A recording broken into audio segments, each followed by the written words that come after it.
她的人生好像被困住了，手边是嚎啕不止的孩子，对面是颓废无能的丈夫，父亲拈花惹草出轨成性，母亲精神失常成了巨婴，而她却要以微薄的收入承担一大家人的开支。现如今就连工作也快保不住了。 We're going to be having some changes and you're going to be going to the night hours and we're having cutbacks. 这是一个底层女性如何走出困境的故事。谁能想到这个绝望的家庭主妇最后成了拥有上百个专利的商业女王，她一次次被生活拖垮，又一次次在绝境寻得生机。这就是由真实故事改编的电影《奋斗的乔伊》。曾经她以为自己嫁给了爱情，却不料婚后的生活一地鸡毛。在还未丧失理智之前，乔伊终于向丈夫提出了离婚。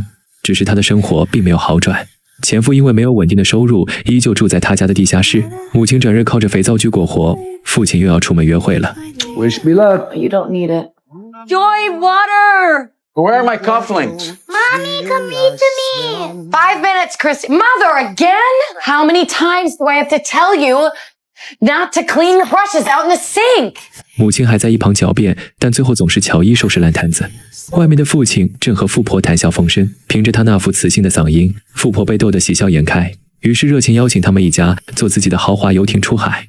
With your entire family on my late Morris's boat.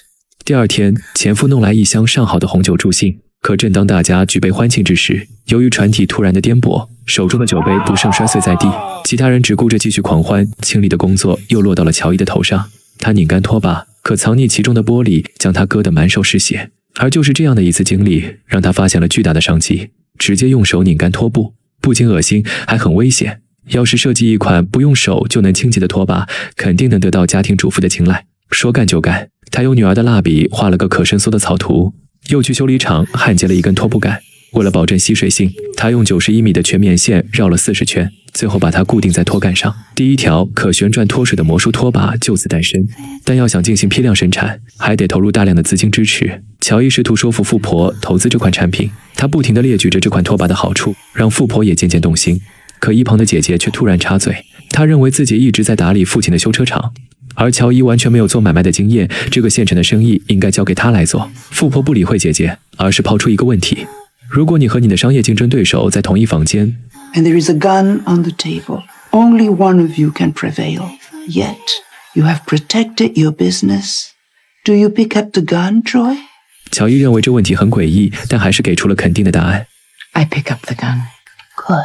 乔伊的回答令富婆很满意，因为一个人要足够狠，才能在生意上立足。他们开始着手申请专利，但经过一番排查，富婆的律师发现有人在香港申请了类似的专利。为了避免发生侵权赔付，乔伊得支付一笔专利保护费。此外，对方还有一个德州的代理人，拥有一家生产零件的工厂，他们能以低廉的价格拿到零件，大大节省了投入成本。于是乔伊雇佣了一批家庭妇女，耐心地教他们怎么组装。众人如火如荼地工作着，乔伊终于有了实现价值的机会。父亲也为女儿感到骄傲。可就在这时，工厂那边却传来坏消息。乔伊定制的零件模板，他们足足做了4次才成功，而这部分的损失全被算到了他的头上。可乔伊哪那么容易被拿捏？失误明明就是工厂造成的。于是他果断地回绝了对方，并警告所有人都不准付这笔钱。现在最要紧的是如何把产品销售出去。乔伊找到杂货店主合作，可老板却表示店里的货架被大公司承包了，他想要在这里出售，得先和大公司达成合作。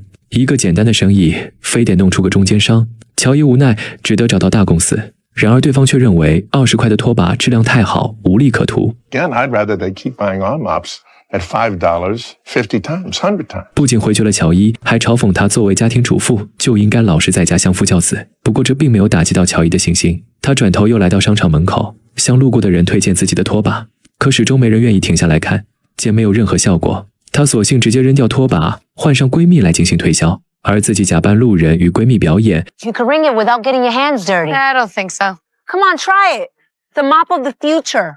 Touch the mop head after I get done cleaning the bathroom floor. I always think that's disgusting, you know? 天衣无缝的演绎过后，一旁的路人纷纷被效果惊呆。可下一秒，身后来了警察，本来有意向购买的路人全被吓跑，工具还被警察给没收。乔伊失落地回到家，可迎接他的却是一大堆糟心的事，不仅收到了催收账单，连孩子也开始生病发烧。如今生活和事业都乱成了一锅粥，自己的心力也逐渐消耗殆尽。这时屋外的门铃响起，原来是前夫带来了转机。乔伊白天的遭遇，他全都看在眼里。两人毕竟夫妻一场，她还是希望乔伊过上好的生活。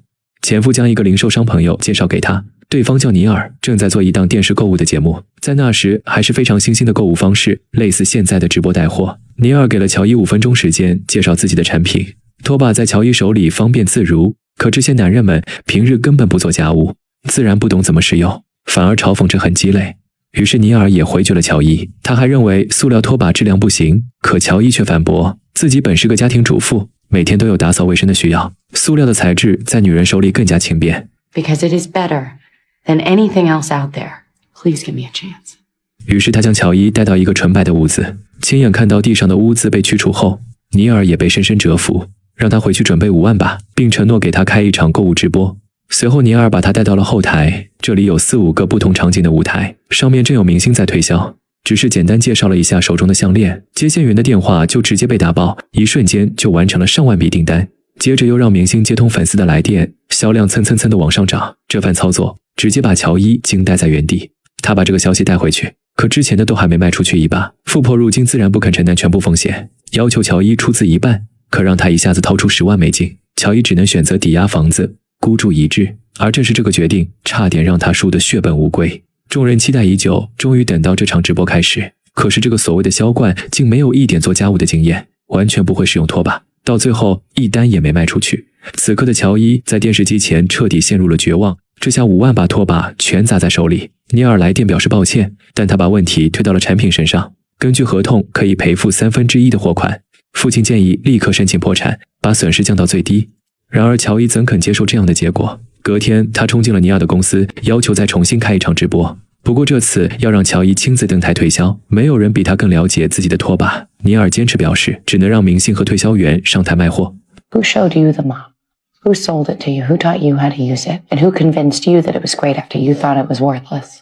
尼尔被怼得愣在原地，在征得其他股东意见后，同意了他上台的请求。他们把乔伊打扮成了都市丽人，可他却觉得不妥，坚持要换成原本的模样。尼尔尊重了他的想法，带着他进入直播间。随着舞台缓缓旋转，在聚光灯的照耀下，此刻的乔伊紧张到了极点，完全不知道该说什么。而台下的尼尔后悔不已，整场直播都被乔伊给毁了。可就在大家都不知所措的时候，一个观众来电却打破了僵局。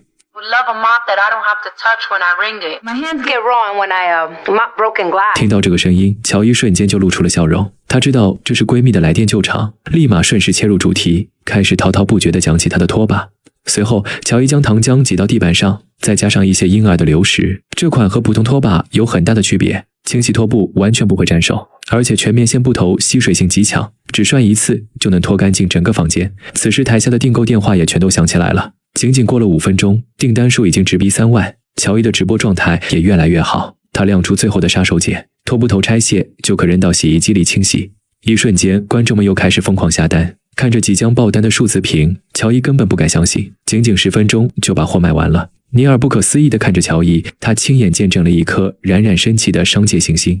从此与乔伊达成了紧密的合作，往后的直播愈发的成熟，每次卖货效果也都很不错。正当他事业直线上升时，却得知供应商不断地将配件涨价。不过父亲已经嘱咐姐姐处理这事，谁料姐姐竟然同意了对方涨价的要求，并且支付了最初模板损耗的费用。乔伊非常反感姐姐的做法，但自己也无可奈何，只能亲自飞去加州工厂处理。老板始终不愿让步，竟直接摊牌让他去打官司。乔伊费尽口舌，还是无法动摇老板的态度。于是来到厕所缓口气，却无意中发现一道隐藏的暗门。他跟随着一路过去，竟意外地来到生产车间，桌上陈列的正是自己的配件，而一旁的专利图纸竟是工厂所有。下一秒，老板发现了乔伊，随后竟反咬一口，报警将他驱逐出去。富婆的律师调查清楚了真相，原来当初给香港人专利保护费时，所有零部件和模具都归在他们的专利里了。